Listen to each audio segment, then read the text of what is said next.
United States, Panama, Mexico, Canada, Haiti, Jamaica, Peru. My goal is to sing that song at the end of the season. I will learn it. I will promise that I will learn it. Anyways, tan tan tara tan tan tara tan tan tararan tara tan tan tararan tan tararan tan tararan tararan tan tararan tan tararan tan tararan.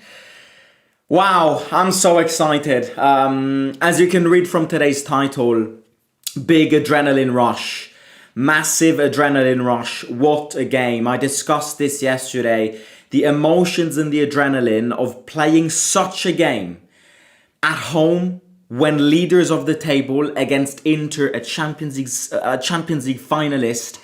It's big. Like, the adrenaline is big. This is a massive game tomorrow. It's a massive chance and a massive game. It's a massive chance to do something, I would say, historic. Number one, because we don't beat Inter at home since God knows when. And because you would beat one of the favourites to win the league, of course. So tomorrow's game is massive. Tomorrow's game needs literally a type of Roma against Athletic Bilbao type of environment. I'm not expecting that type of environment, but we truly need that kind of environment tomorrow. We need ourselves. If you're going to be there at the stadium, home or at the stadium, make yourself loud, because tomorrow's game, as Phil says in the live chat, is probably the first big test. Tomorrow's game will say a lot. Tomorrow's game will say a lot, but as always, we shouldn't dramatize if we lose tomorrow, because there's a very high chance that we lose tomorrow, because Inter are a very good team, and this is something that we will get into this match preview. Inter are very underlooked at the moment. So a lot of things to go through, lads. So many likes on this video, please. 120 likes would be great. I'm so excited. You're so excited. I want to deeply analyze this game. You know, these match previews, I like to take my time, analyze stats, analyze previous encounters between the two teams, analyze the two rosters overall, and come to a conclusion on what tomorrow's game will look like, number one, and what tomorrow's result will ultimately maybe develop in being. So I'm ready to go. I'm just going to take my jumper off because I'm absolutely roasting. I want to know what everybody thinks, guys. Feel free. Involve, put stats, comments, numbers, fun facts in the chat. Let me know something that maybe I don't know, and we will work together. I treat these match previews as us cracking a Mission Impossible escape room, right? We need to work together to crack the code and ultimately give Gasperini the game plan of tomorrow. No, not that. But that's in our hypothetical Roma Theory world, that is the role of these match previews. Right. Where do we start? I would like, every time we help ourselves, then we lose. That's a very good point. I'll be honest with you, that's a very good point. But hopefully we can change the pattern. But I agree. It's always like you're on top of that roller coaster, you're about to drop, and then the roller coaster, not in real life, hopefully, but it kind of crashes onto a wall. That's how I would draw it as well. But let's break this down, guys. I'd like to start with Inter, if I may. If you allow me to, I would like to start with Inter. Now, very importantly, Inter are missing Marcus Thuram, who is injured. And number two, Inter will have Lautaro Martinez. But one thing to take in consideration when mentioning Lautaro Martinez is that when the game week after he comes back from Argentina, he's never the same Lautaro Martinez. Now, he's a one hell of a dangerous player, so any free chance that we give to him, he will absolutely bury. But what I'm saying is, you know, he came back from Argentina, I believe, yesterday. That means that he didn't train much with the group. So, with that being said, without Tikus, Marcus Thuram, and with Lautaro Martinez, who maybe isn't 100% optimal condition-wise, do we have a chance? That's the question. I think when analysing Inter, We need to analyze a team that everyone is underlooking. Everyone is underlooking Inter. I actually predicted Inter not to win the league at the start of the season, and I still stick with that. I still think Inter won't win the league. But I will have to be honest with you, I was not expecting this Inter 1.5 months into the season with a new manager, with the same cycle of players after having lost the Champions League final 5-0. I've been surprised by Inter. I've been surprised by Kivu. Because Inter are a very dangerous team. And the reason I say Inter are underlooked is because I'm seeing far too many people, including me at the start of the season, I did this as well, basing Inter on that Champions League final. Number one, they're a Champions League finalist. So tomorrow we're playing against a team that is the second best team in Europe. Agree or disagree, it is. Because they were a Champions League finalist last season. Now, they don't have Thuram, they have a new manager, absolutely whatever you want. Inter is the second best team in Italy and you can't in Europe, and you can't go against that because it's mathematically proven. So that itself is alarming. Inter are dangerous. Inter have the same core of players for about 5 years now, 4 years for sure. That it's the same players playing every time. That can be a negative because, age, cycle, players get exhausted, cycles get exhausted. But on the other hand, it's also a massive positive because they know each other blindfolded, they know each other's movements. Yes, they added the likes of new players like Sucic, like Boni, like Pio Esposito. One of the two will play tomorrow because Thuram is injured. Akanji, they added a few names, yes, but 8 out of the 11 players in an average starting lineup for Inter is the same, and it has been the same for the last 4 years. Çalhanoğlu, Mkhitaryan, Lautaro, Di Marco, Acerbi, Bastoni, Sommer, Dumfries, what a player. These players know each other, and that's a very big problem. So when I say and use the word underlooked is because I think a lot of people based Inter on their new manager. I think he was proven everyone wrong up to now, because I think Inter right now are playing great. They had one slip up against Udinese at home, and that slip up against Juventus. But even that game against Juventus, that's not a slip up. That's an anomaly, because any other time, if they replay that game 10 times, Inter would win 9 out of the 10 times. They don't even know themselves how they lost that game. It's because Sommer had hands made of flour in that game, right? And it's not usual that you go on a lead and then you lose, right? Especially in a game where you concede 4 goals. So what is... I think Kivu has found an identity very quickly. He's managed to not let that Champions League ghosts enter in the minds of these players. He made them focus. And I think Inter are thriving. And I think Inter are thriving because the big weapon is their attack. I mean, they score so many goals, guys. Like, this game tomorrow is the best defense of the league against the best attack in the league. But there's a difference when analyzing this. Because we have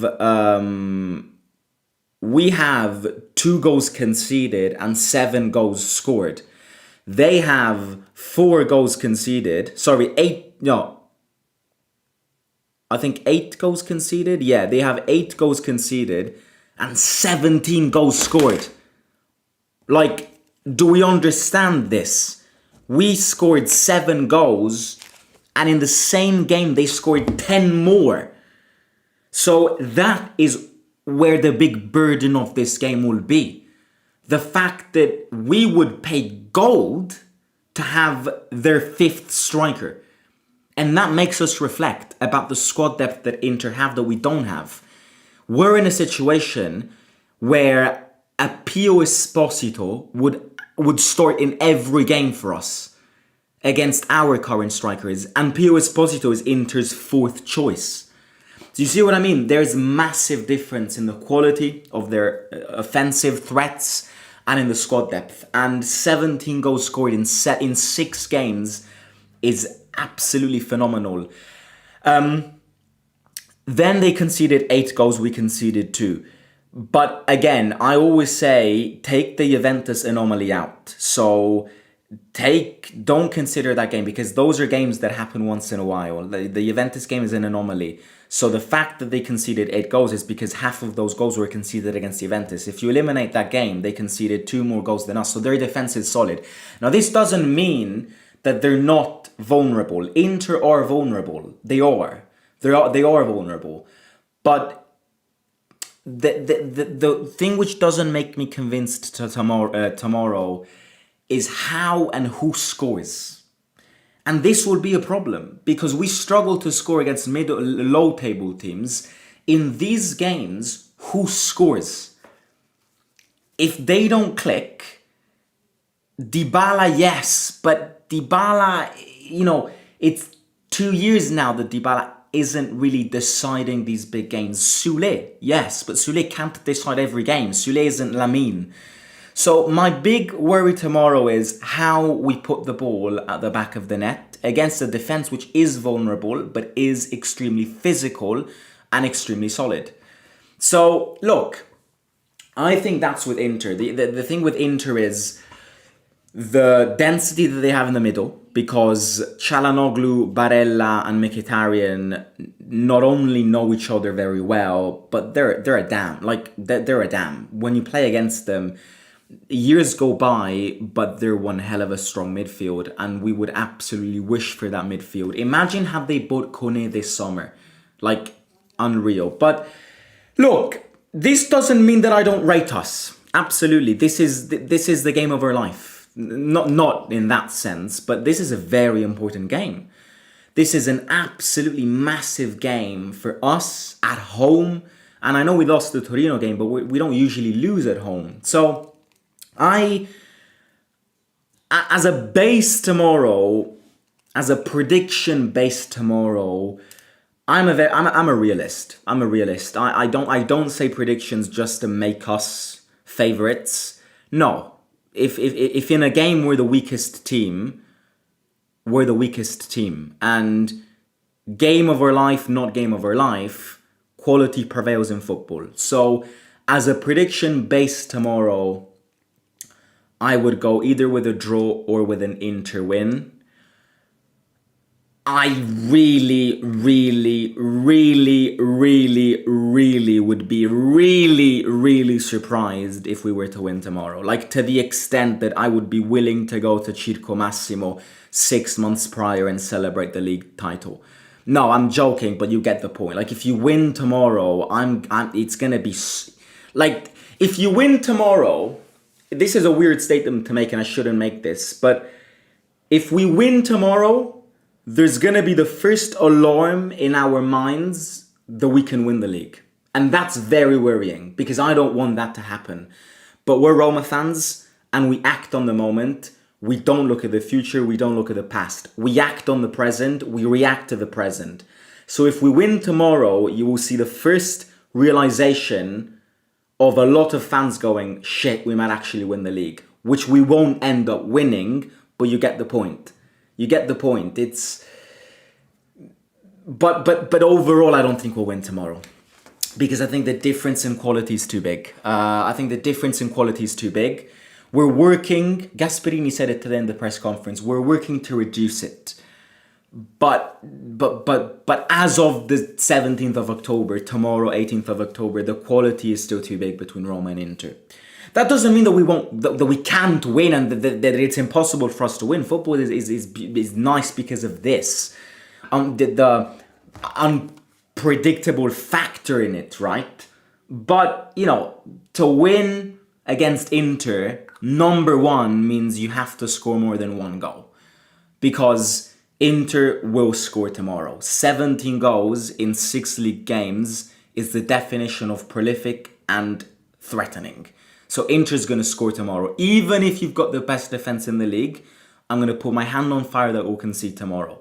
Which means that to win, you have to score 2 goals.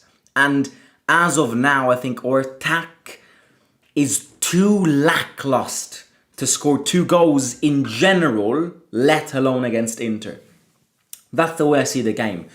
But look, I think tomorrow's game is a classic game where a draw would be golden. Absolutely golden. Like tomorrow, if you manage to draw tomorrow's game, get that golden point, stick it in your pocket and run away. Of course, it will depend on how the game develops. Because if we end up dominating the game and then Inter get a late equalizer just because of luck, then you'll be pissed. But overall, generally, I would say that a draw tomorrow is very useful. But look, we'll bring it on. I think, speaking on us, I think one thing that we won't see tomorrow, that we've seen in previous years when we faced these big teams, is I don't think we will see a Roma which parks the bus. I don't think we will. And I'll be honest with you, I don't think that we are going to play such a game. Because Gasperini would rather lose 7-0, but to be open and brave. And this is something that he confirmed today. What we need to do tomorrow is be brave. To be brave doesn't mean to park the bus and play on a counter-attack. It can be effective. I'm not saying it can't be effective. But I think tomorrow we will play our tools. We will play our cards. You know, Inter tomorrow will... Plus the other quality with Inter is that they're a team that play a lot with possession. So Inter are going to control the game. But tomorrow you need to step up. You know, going to Inter and saying you might be better than us. The quality is definitely on your side. The pressure is on your side. Because I'm weaker than you and I'm higher in the league. So the pressure is all on you. But this is a massive chance for me. I'm going to play my cards. I'm going to play my cards. So for you to win, you have to really want it and really fight for it. Because I'm not going to gift you anything. That's what I think we will play like tomorrow. We're going to be brave. We're going to see a very pumped up group of players which prepared this game apart from the national team boys. You know, the other factor, speaking about international break, is that Inter is the team in the league which had the most players leaving for international breaks. Can that play a big part? Why not? But I think Inter will want to and will need to win tomorrow. But look, I'm very excited. Tomorrow's a massive game. If you were to win tomorrow, I said it already, you would have the first inner divine force and voice in you saying, fuck, maybe you can win the league. Which we won't win the league. I'm going to repeat this again because otherwise people are going to get too gassed. But if you do win tomorrow, you will have a divine force in you going, a temptation going, fuck, I'm first and it's almost November. You see what I mean? It's like, but you have to win tomorrow. And to win tomorrow, you have to be a hard rock.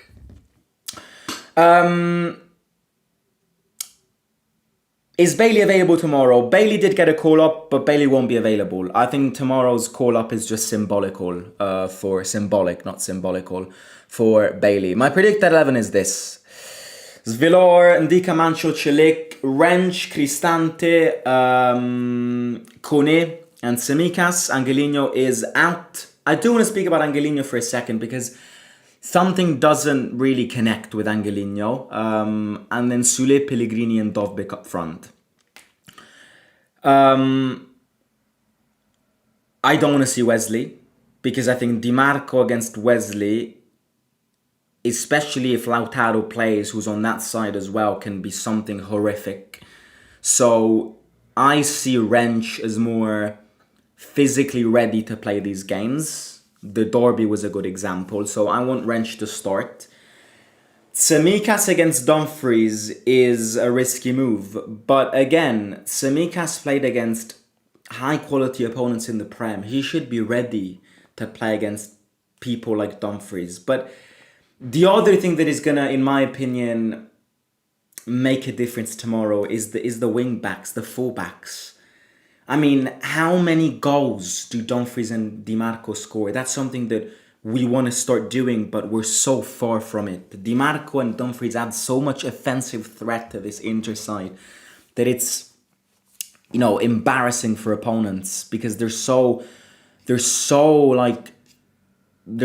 good when it comes to understanding the moment of when to shoot, when to get in the box, when to cross. So yeah, Kone and Cristante in the middle, and then up front, Sule, Pellegrini, and Dovbyk. The big question is Paolo, because Paolo's back. He played 15 minutes against Fiorentina, and then he's trained for the past 1.5 weeks in Rome. So 2 weeks in Rome, actually. Dybala is ready to start. But this dates back to what I said. I think Dybala is more effective now as the last 30-minute player. And people will go, if Dybala's fit, Dybala needs to start. I agree. But I don't think it's going to happen. And I think Dybala will be used as a last 30-minute killer instinct player. Dovbyk or Ferguson, very big fight. I think Sky Sports actually predicted Ferguson to start. But I don't know. I think both are on the same level right now. The only thing that might make Ferguson start is the fact that he scored more goals in the national break than Dovbyk. But that's pretty much the only reason. And then Angelino is out for apparently like a lung infection. I don't know, asthma maybe. I read something around that, which is quite. I'm not sure if it's true. I said this. The thing with Angelino, and then I'll end it, is something doesn't connect. Because clearly Gasperini doesn't rate him much. And at the same time, he's lowered the bar a lot. And he doesn't feel like, also emotionally, he never smiles. If you look at, pictures of that Roma posts on Instagram, or even during games, Angelino's different. Apart from the fact that I see Angelino having lost so much weight, something just doesn't connect with Angelino, which probably suggests to me that in January he will leave. Because, I'm sorry, but last week he was out because of a stomach issue. Now he's out for a lung infection.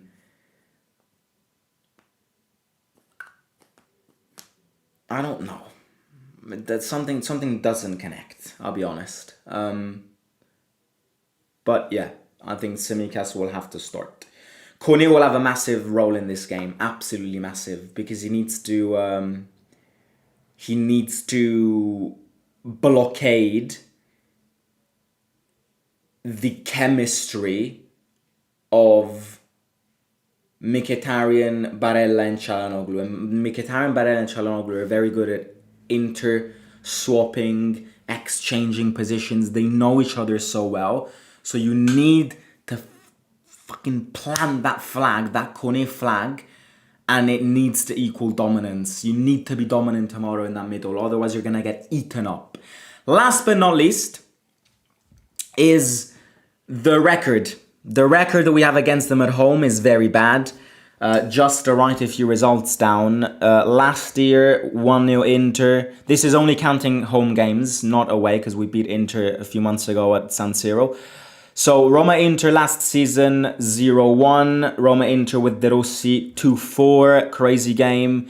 Then, in 2023, 0-2. Then in 2021, 0-3. Then in 2021, 2-2. 2-2 again in 2020. 2-2 again in 2018. A lot of 2-2 draws.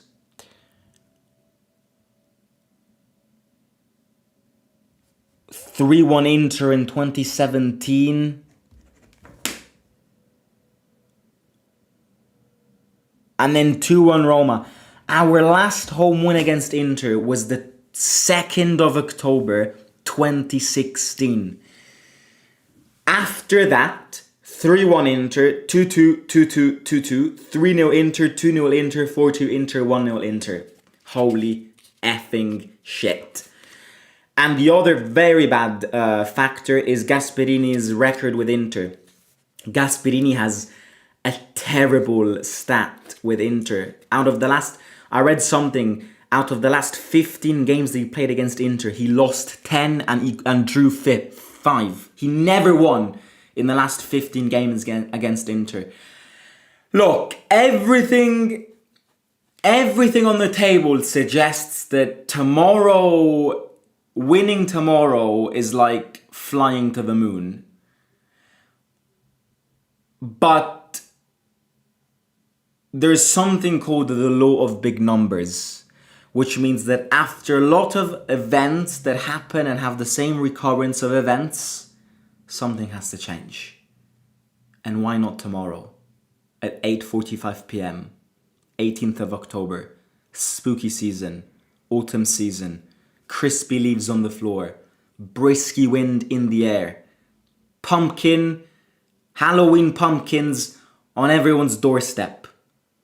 How about we spook Inter once and for all? Dale boludo! I'm so excited, but it's hard. Very hard. Moment of truth. Phoenix says, last time we beat Inter in Rome, it was an October matchup as well, says Phoenix. I would take a similar approach to the derby. They need this win and the 3 points. We need a lot of focus and must take advantage of the new chances. Lautaro versus Celik is mildly scary. Celik's been playing great though. So I'm actually very confident about Celik at time of speaking. Is Roma going for the title? No. As an Irishman who has started watching you since Evan Ferguson moved to Roma, love your passion and in-depth analysis. Be honest, do you not rate Evan? No, it's not that I don't rate Evan. I think Evan does a lot of things that Dovbyk doesn't do. I prefer Ferguson to Dovbyk.